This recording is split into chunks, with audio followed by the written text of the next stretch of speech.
18 мая традиционно в Якутии отмечается День подснежника. У якутян эти цветы считаются символом весны и предвестниками тепла.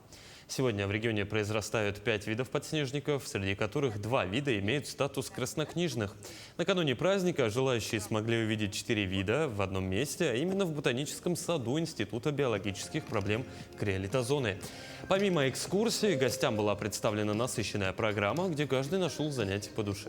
Для чего мы проводим этот праздник? Для того, чтобы сохранить наши краснокнижные виды, и не просто краснокнижные, просто знать о них, об их особенностях, где растут, какие полезные свойства имеют.